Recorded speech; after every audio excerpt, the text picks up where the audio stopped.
Very nice. My hand will come through my background. The tank blocked it, so I couldn't do my part. I appreciate Off this to a week. great start. We're off to a great start. It is Thursday, but Tuesday with Drake. We're solidly into the nether part of the season. After Christmas, before the All-Star and trade deadline break, The doldrums. the doldrums, fully in the doldrums, and I believe our backgrounds indicate our current mental states. I'm coming off a 3-win streak. We're turning this around, and I'm gonna call it right here. I'm modeling Jordan. We're gonna go for 3. We're gonna pull it back for a couple weeks. We're gonna take a break, and we're going for 3 more. That's what we're doing here. And I see that you have fully embraced your team's life situation with your background. This is my NBA team's life situation. Yeah. My team's fine. It continues to be viciously neutral. I'll sneak my way into the playoffs and get annihilated in the first round. It's gonna be fine. You're 4th. That's totally respectable. Yeah, like I said, I'm a perfectly reasonable mid-tier playoff team at this point.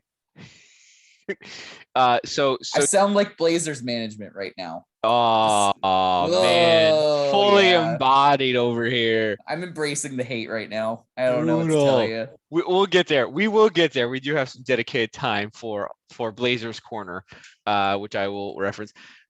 We did have some big movement this week. The venerable no ball, used to be 1 ball, but now no ball. All net Amy went down last week. First loss against the ascending Michael with contract year Obama. And just like he hopes his Orlando Magic will be in the coming years, really mirroring his hoped future. And we also the fans are probably rightly disappointed. We did promise Michael on the show 2 weeks running now, and again it's starting to become a gag now at this point. Yeah, he does still exist. He will be on real. next week. He is real. Also, Joe lost. So top two in the league lost to the other up and comer, smashing. Who really not up and comer. He's kind of been up and continuing, I guess, up and upper. No, it's not very catchy. So let's just say good. Just good. That's fair. Generally good. Generally good. He's been very good. We were talking about the indomitable Robert Williams III, who has been Time Lord. Putting up some obscene numbers the past couple weeks. Oh man, yeah, those blocks they are absurd. 7 blocks there. 7 and 2 steals. 5, 4. The net stock count here is GameStop-esque in terms of its growth. I was gonna make a similar joke, but you beat me to it. I was gonna say we should change his nickname from Time Lord to GameStop. Ooh, because the stocks are so high. Love it. That's dated though, because their stock isn't actually that high right now. It's true. It's not. That would be like a 1 year ago joke. So like we're super current and with it. That's what I approve about this show. We're really with the times. We are tied in. We're tied in with the youth. That's the name of our game. Yep. We're in the culture.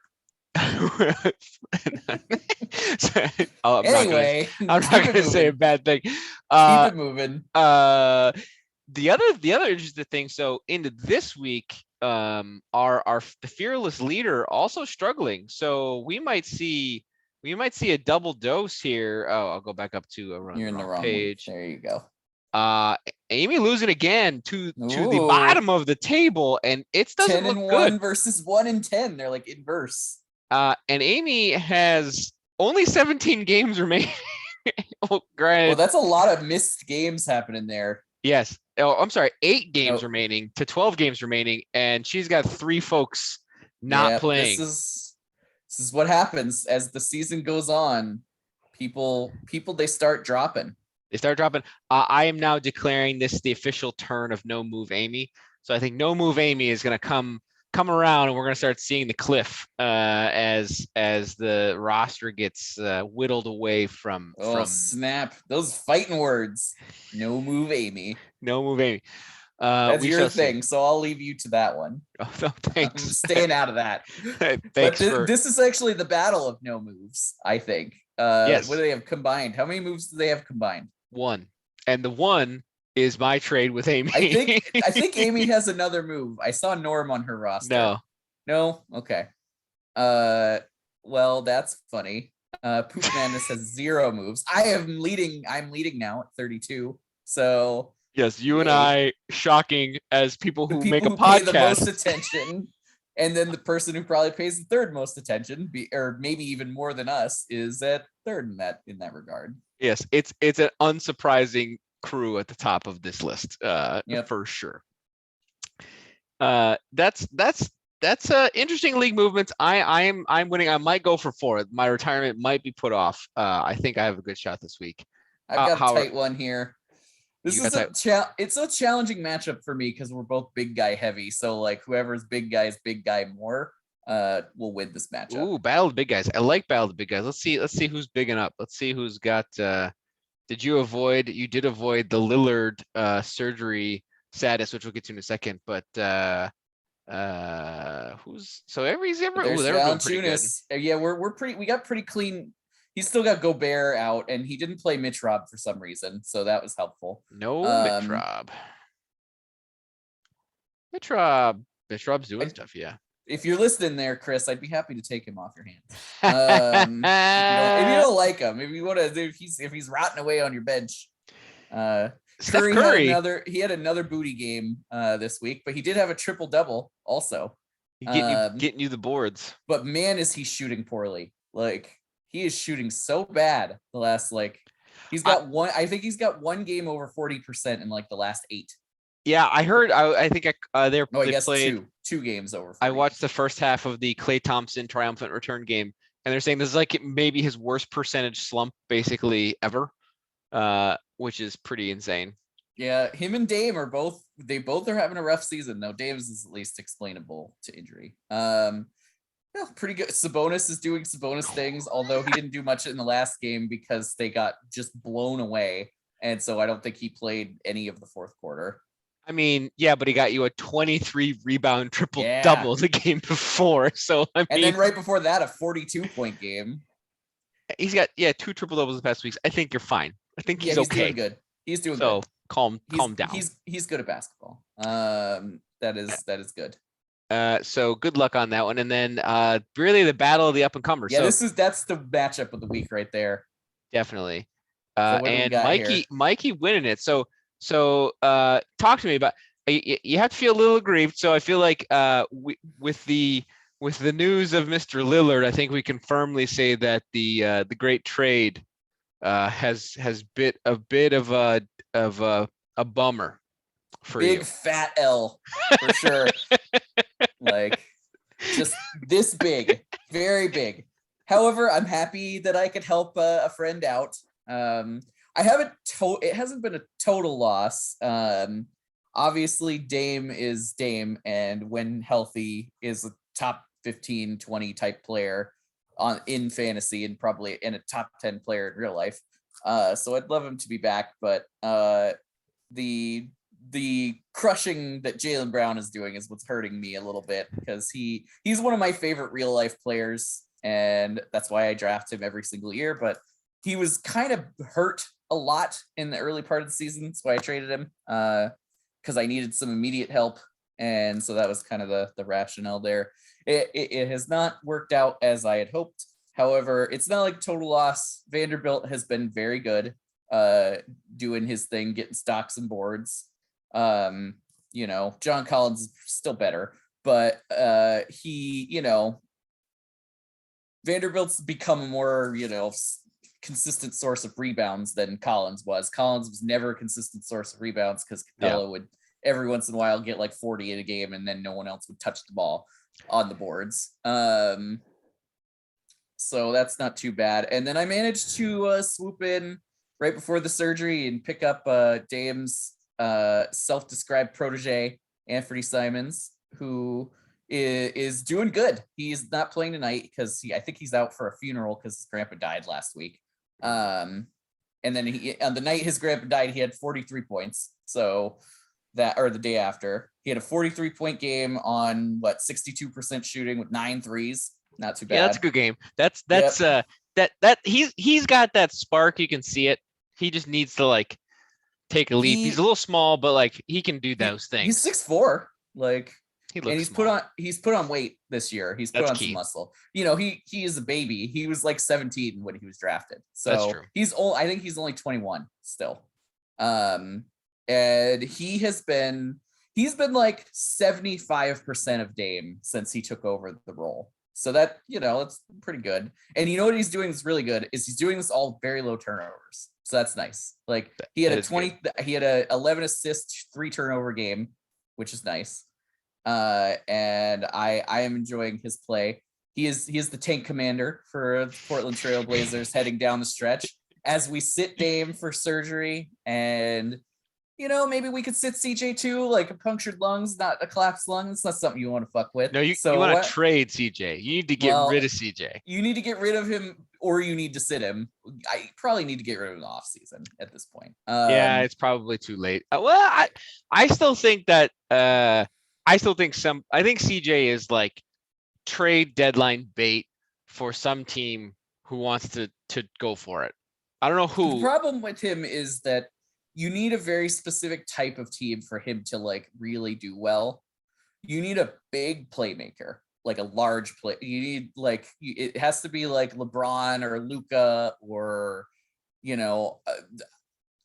I still think Philly is the key destination for him. I still think he would be perfect. It's such a perfect trade. It makes too much sense to never happen, but that it'll ever happen.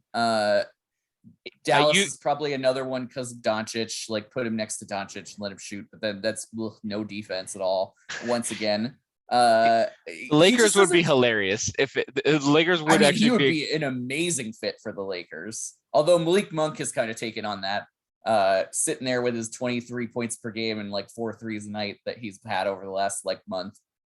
Sitting there on my bench ready to be deployed next week because he only had 2 games this week, so I didn't play him.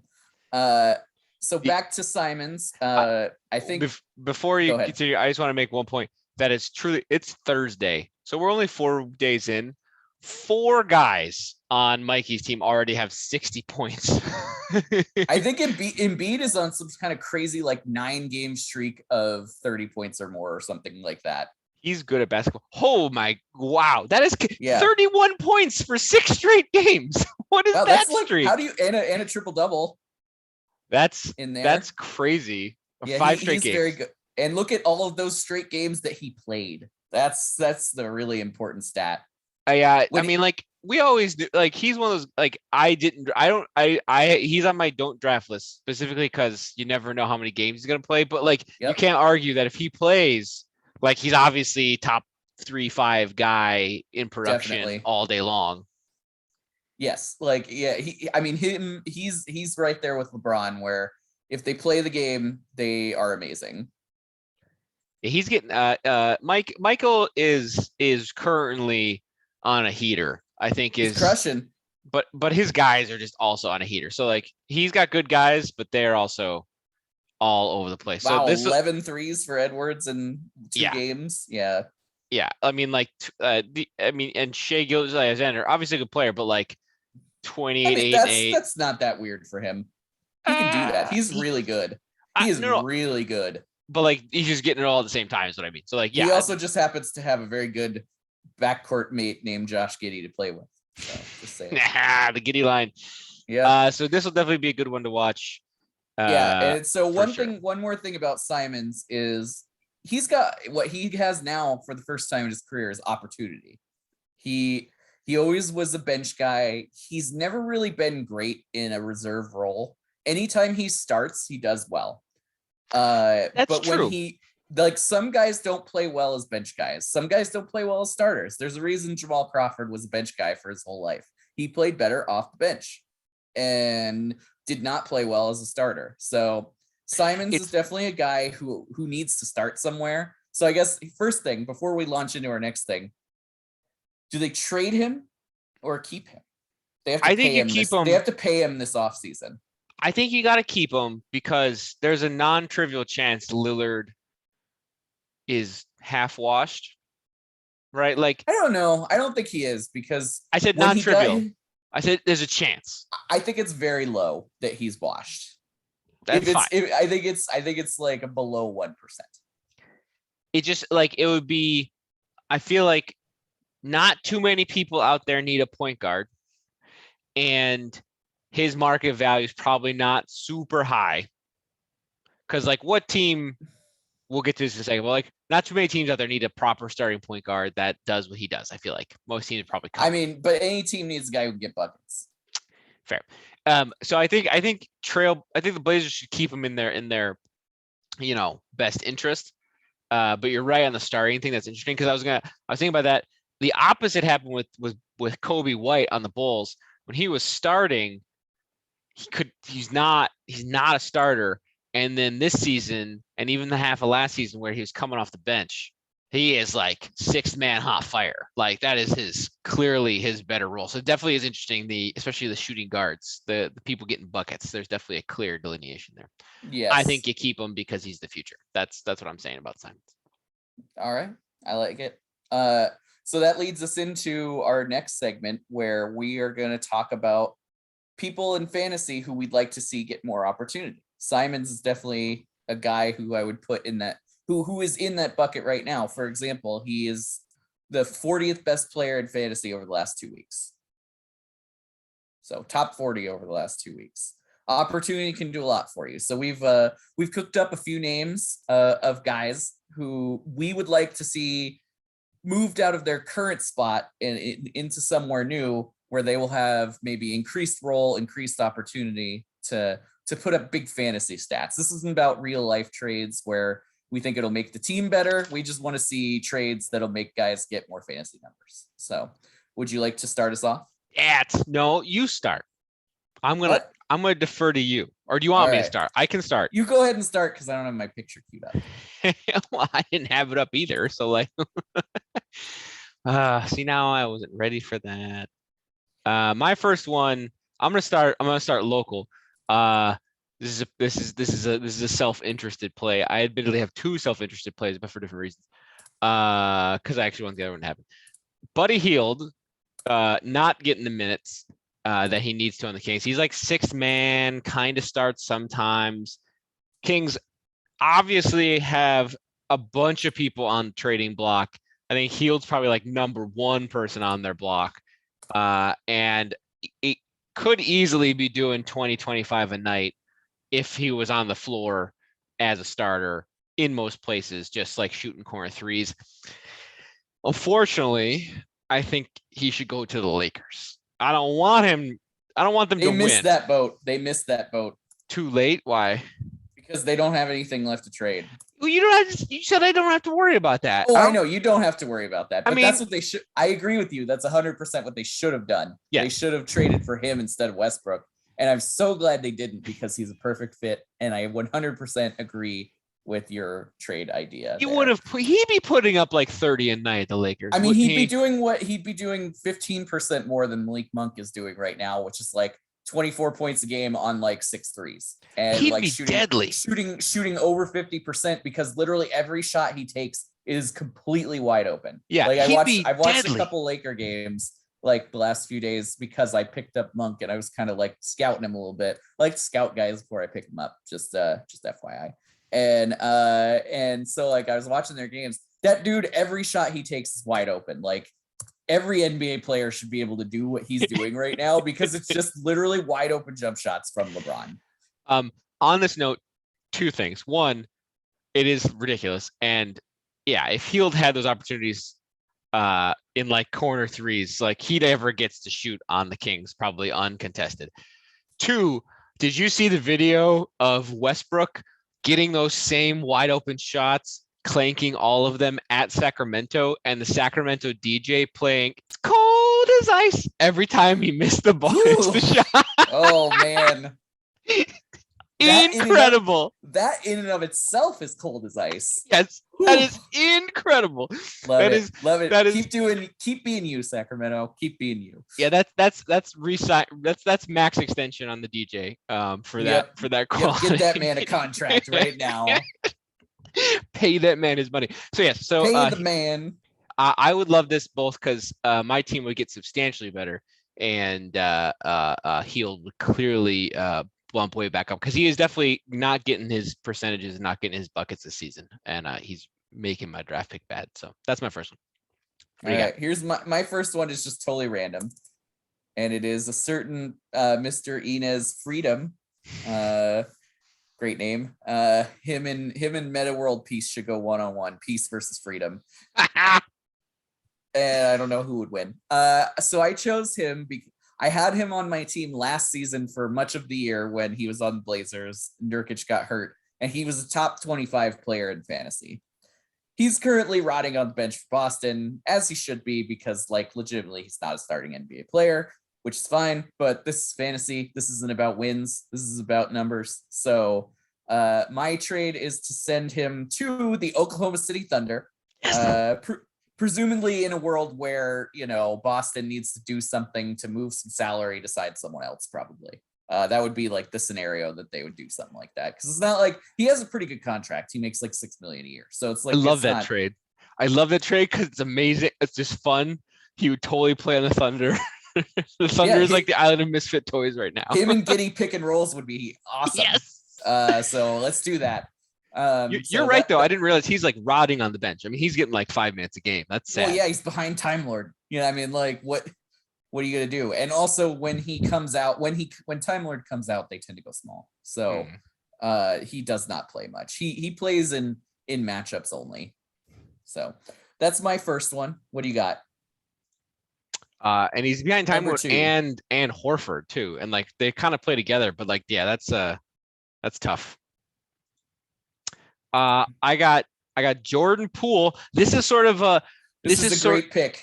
But this is a not 2 months ago Jordan Poole, but this is going forward Jordan Poole because as we know, Clay is back in town.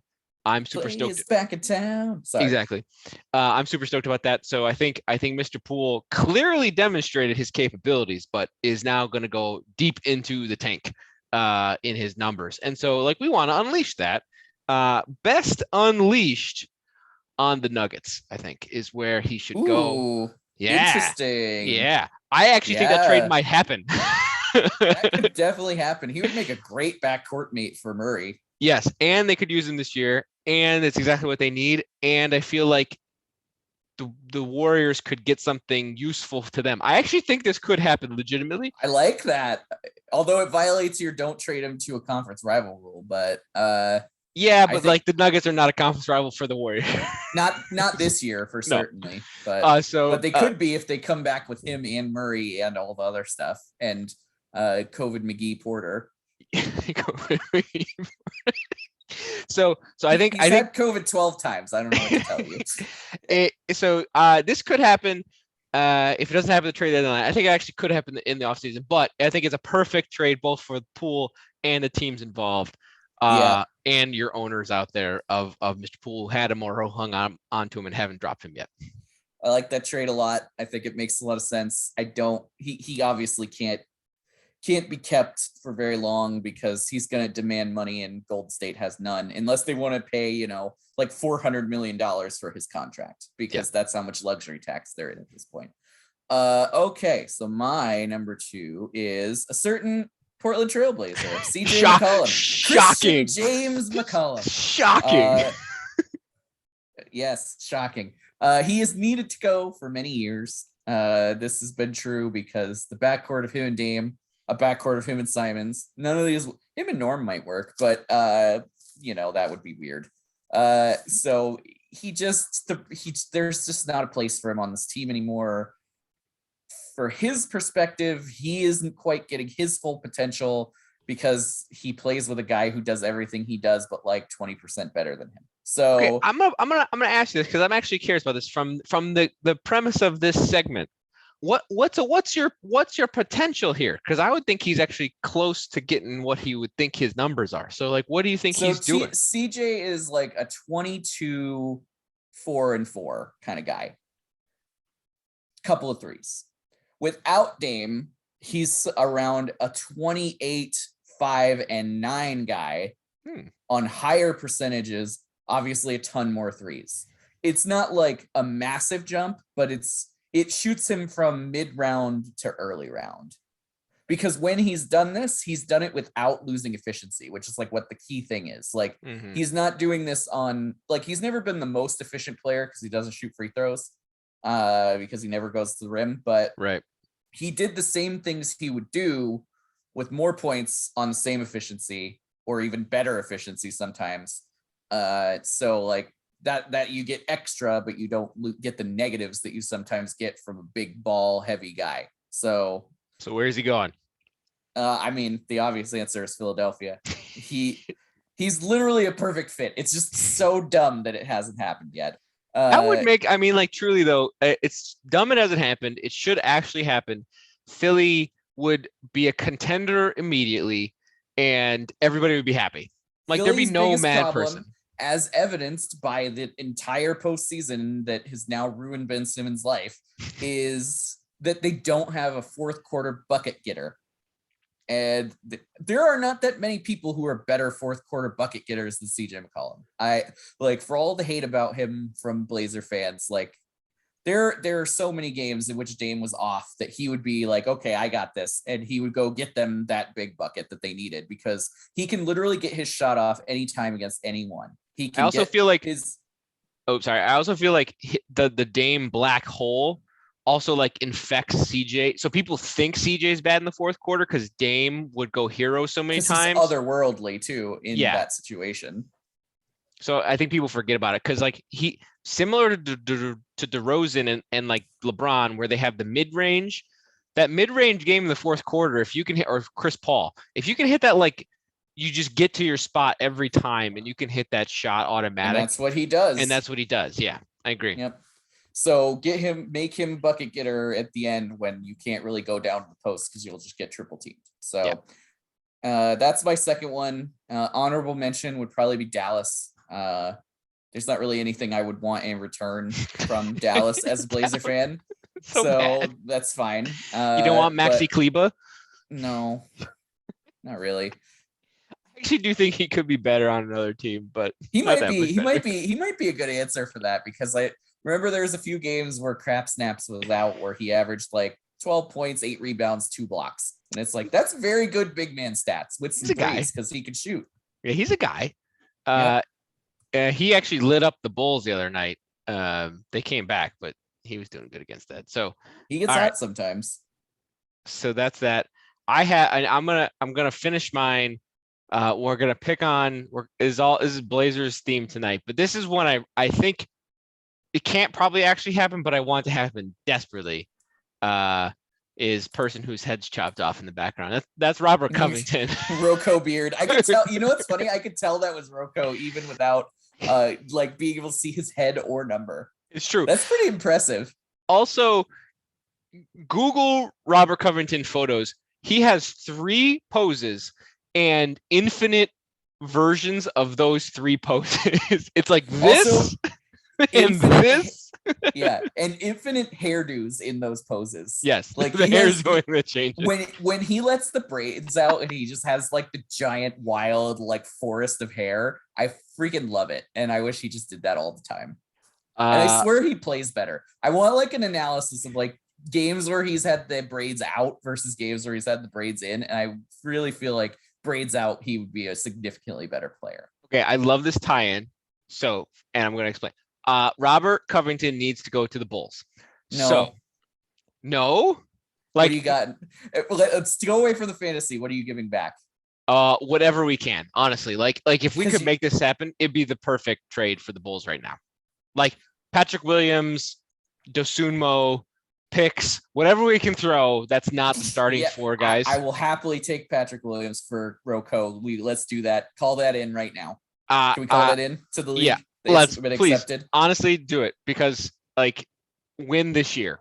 Like all I care about. Win this year. Williams is good, but like you don't know what's gonna happen. They got a lot of great young kids. If you could get him for Williams, that would fix like they're running out of tall people with jerseys. Like Derek Jones, tall people in basketball. Derek Jones Jr. just went out. He's not even tall. He's just like he was playing the 4. And he went out 30 seconds into the Nets game, and Kevin Durant, already obviously extremely good basketball player, completely unguardable against anybody else on the Bulls. Like, at least Jones Jr. could try. Nobody else had a chance. And you have also stated many a time, Mr. Covington, great on help defense, which is exactly what the Bulls are doing right now. Plenty And good on ball there too, with like Caruso and those guys. When exactly. And so like all Rocco needs to do is like switch on to help Vooch and shit on like pick and rolls. And Rocco's corner three ability, when you got three other guys that are shooting, four other guys that are shooting, he would just get free shots all day. So I think like he would completely flourish, be amazing on the Bulls, both So literally and fantasy. So I buy the real life implication. However, I do not buy the fantasy implication. I mean, he's getting like no run right now. No, he's not. He's getting a lot of run right now. He's a top 25 fantasy player over the last 2 weeks. He got his spot back and he's trying again. Oh, he actually started starting again? Yes. Oh, see, I didn't know that.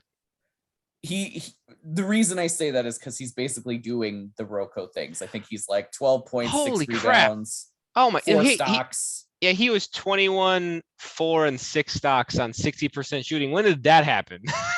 Last week, like I told you. I drafted him. Damn it. Well, I told you to hold on to him. Like he was garbage for 3 months. He was also garbage last season for the first 3 months. I don't know if you recall that. I don't. I don't think I drafted him. We could probably. I'm pretty sure you did. I think we can go back through the archives of last year's team, and I think you did. No, you had Nurk, right? No, you had both. You had him and Nurk. You feel free to do the deep dive on that. Yeah, we'll do that. We can find some audio about it from the beginning of last season. We're starting to build a canon here, which is nice. Like we have podcast canon where we can know what people have done and judge them on their past decisions. It's true. Well, all right. So like I fully admit I was unaware of Rocco's recent return to full form. So like agree. He won't best if he actually is back to full minutes and starting and like full Rocco. So I missed the boat there. I apologize to the fans at home. Well, how about your alternate one that you mentioned? Not to the Bulls because that would be stupid for him, but Trez. I don't know where he goes. Like I was thinking about this deeply. I don't know where he goes either, but like make up a random one where he goes and plays center for 40 minutes a game and gets a bunch of garbage stats. No, but I'm trying to think of like where that would be, and there's nobody like that's like there's nobody who needs a Trez.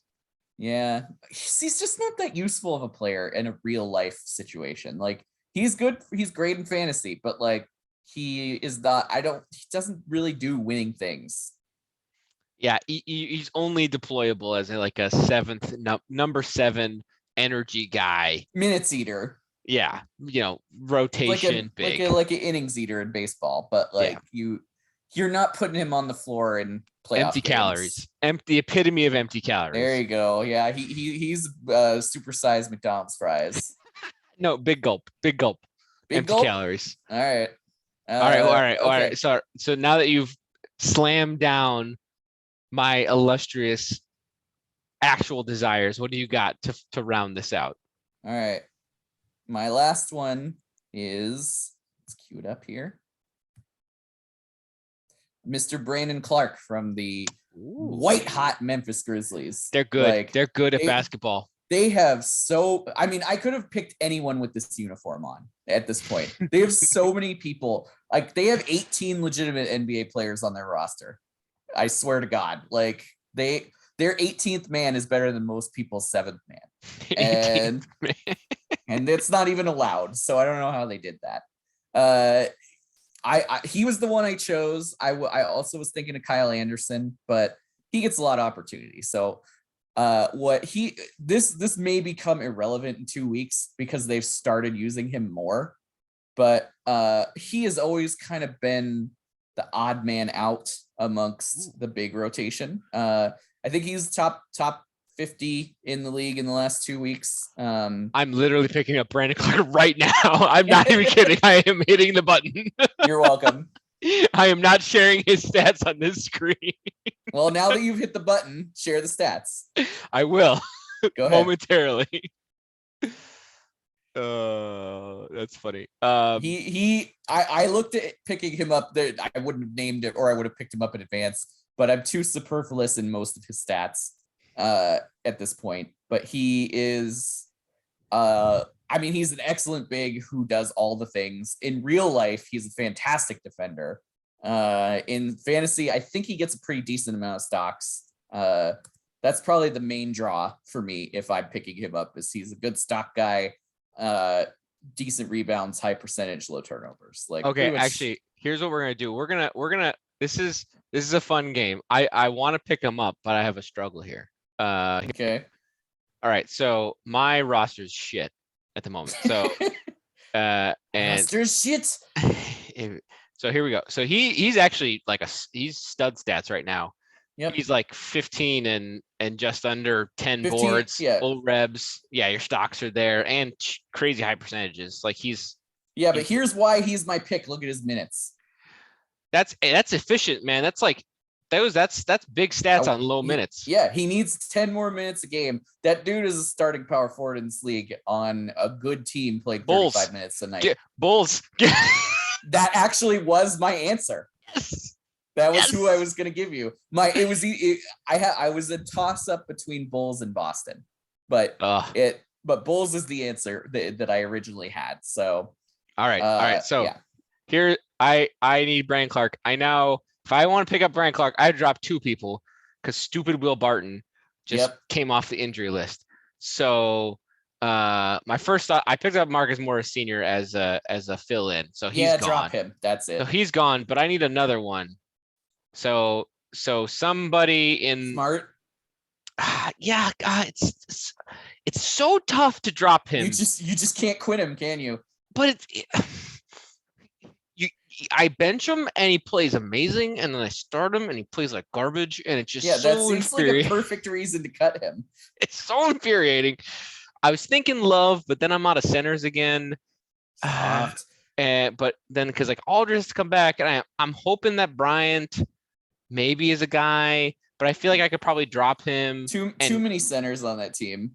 Yeah, I feel like I could drop him and get him back later. Anyway. So I'm thinking Morris and Bryant and pick up Brandon Clark, not Powell. Good Lord. What say you? Learn the man's name. Say his name. Oh. What say you? What say you? I say you drop Smart and pick him up. Ooh, drop Smart. I will consider this. This is what I said. Yes. There's a small part of me that wants to, while we're having this conversation, just swoop in and grab him. Before I'm done with it. While you're talking about it. I did drop Harrow and pick him back up immediately because he played like garbage for about 3 weeks, and then again immediately became amazing because he went back to the bench. And I was like, nobody. See, it goes back to our early discussion about some guys are meant to be starters, some guys are meant to be bench guys. Hero is definitely meant to be bench guy. Yeah, he's 6th man of the year, but if he starts, you can still terrible. play him 30 minutes a night. You just don't put him in at the beginning. He could play at the end. All right, I gotta go drop some people first, so I'm gonna stop sharing. Okay, yeah, don't do this during the show. I can't live roster change. You can do it offline. All right. Well, so I like all of these. Brandon Clark on the Bulls would make me very happy too. Although that one is interesting because I feel like the Grizzlies don't really need anybody either. So that could be. I mean, that's never going to happen, but I would love it to happen. I don't know what the Grizzlies' salary situation is, but at some point, they're going to have to pay all of these people.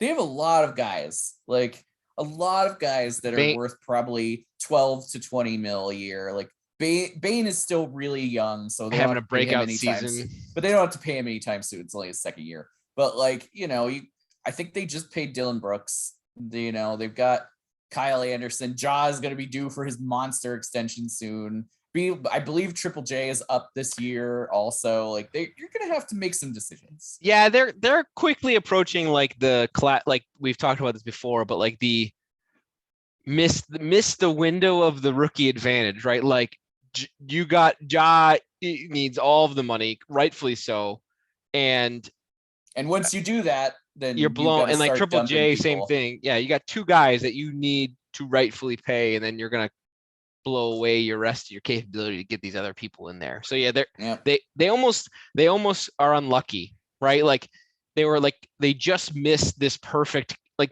1 or 2 more years and they'd have this unbelievable team, but they're probably gonna have to blow it up before they actually reach like final form. Well, I With mean, the flip side of that is that every single one of these people is a positive asset. So like they could put 2 of them together, 3 of them together, and go trade it for a star player if they're That's really true. going for it. Like That's you, true. I mean, like tell me what team would say no to a Brandon Clark, Desmond Bain starter package? Like for, you could put more in that. You can put a bunch of picks in it. You can put other things, but like every team would be like, I'm intrigued by this. Like that's a good start. That's a good place to talk. Like if I'm Philly, I'm like, yeah, I'll take that. That's true. I agree. Obviously they wouldn't because they're dumb and only want people who like a casual who hasn't watched the NBA in 10 years will know his name. But basketball people, like those are good basketball guys. And like Brandon Clark and Desmond Bain are championship players. Those are guys you need on a championship team in order to win. And so like they'll have decisions to make, but they're good decisions to make. They're not bad decisions where they have to like, choose to dump someone because they're way over salary. They probably need to make a move at some point to consolidate 2 or 3 of these guys though. That's a strong take. Yep. I have nothing to say. All right. They just played a very good game against Timberwolves tonight. It was very enjoyable to They watch. beat the Warriors. They're beating everybody. They're good. Dangerous. They might be the best. They might be the best team in the West right now. They are. They've won like 11 games in a row, I think. But if they can continue this, they don't really have any weaknesses. And they're not at a ceiling, I feel like, either. Like they are swooping upward, but I don't think anybody really knows where the top of that is necessarily. No, like, I mean, neither Ja or Triple J are anywhere near their potential. Suns, I feel like, are at their ceiling with their roster. Like there's not a lot of like extra bounce there. Yeah, unless they want to give Ayton the ball a little bit more. Like he's the only person. Him and Bridges have a little upside, but everybody else is kind of who they are. Yeah, but like that's upside like game by game. Like they're not gonna come out of the blocks or mid-season change 20% up. Like Jazz, same thing, right? Like they're at their level. Warriors are gonna get better when everybody gets healthy. Everybody else is kind of garbage. Like, yeah, Memphis is dangerous. Nobody's gonna want to play them. That Ja chase down, two-handed above the square block is the best play I've ever seen in my life. He is really good at jumping.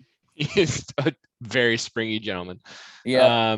So like going back to your Bulls, like this is why they need to go for it right now. Everything we just said, like Memphis is ascending. This is maybe if Clay is a real thing still, this is maybe the one time you can catch them not quite put together yet. And the East is like, what's going to happen with the Nets? Are you really going to have Kyrie not playing 3 to 4 games in your playoff series? The Bucks are very good, but with that coach, they could melt down at any time. So like it just now is the moment. It feels like there's a number of teams that could become dynastic in the next couple years. That like if you're a Chicago with a team that this is probably not a team that's going to stay together for very long because of the cost. So like do it now. Like go for everybody. Go get yourself one more guy and make a run this season with the idea that like at some point DeRozan's going to get old and Levine's going to demand all the money in this offseason. So it's the time. Yeah. Go get it, Bulls. Go get your Rocco. Go get your Brandon Clark. Go get your whatever you're trying to get. Go get your Ben Simmons. No, I'm just kidding. I know you would hate that. Go get your Jaylen Brown. I 100% agree. Oh, they don't need Jaylen, but like 100% agree. The East is gettable this year. I know that's a hot take, but I think it's still also true. that like this year more than other years with that team, it's gettable. And it just seems like all of the top teams in the East are kind of in a weird state. Philly is obviously in flux. The Nets are always in flux because they're just weird. And the Bucks are great, but they're teetering. You never know. You never know with them. Like, I still would take the Bucks over everybody. I still think they're going to win this year, but they're still beatable because of bad coaching. Bad coaching and like it's also just and luck. It's all luck. Too. Yeah, like if Giannis goes down, that team becomes completely irrelevant. Ankle in game 1, and they're done. Yeah, that team more than any other team right now in the East. I guess maybe not Durant too, but even less, but not as much even. If like Kyrie actually does play, like Giannis goes out, and that team is just removed from the discussion of relevancy. Yes. Well, that is what happens when you're one of the 4 best players in the league, basically. Yeah, of course, right? Like Durant goes down and the Nets are done. Curry goes down and the Warriors are done. Like Embiid goes down. It is what it is. So moral story, go get Brandon Clark. 100% agree. Trade the farm. That's fine. I'd be sad to see some of these young guys go, but at the same time, like if you tell me you are able to preserve like shit, I like Kobe White, but man, if they like turn Kobe White into like a starting 4 that wins them the title, and they still keep like Caruso and Dosunmu and some of these other guys, like that's fine. Get it. Time to go for it. Get it. All right. Well, this was nice. I like all of these trades. I want them all to happen. Cantor to the Thunder, especially. Oh, please. The Giddy Cantor would be like appointment viewing. Yep. Giddy freedom. Free Giddy. Ooh, free Giddy. There it is. Ooh. Free Giddy. On that note, it sells itself. On that note, I think that's the perfect time. As always, even when it's on Thursday, it's a pleasure and a privilege to be on the show with you. So thank you. And have a nice night. You too. I don't know. We're very polite tone there.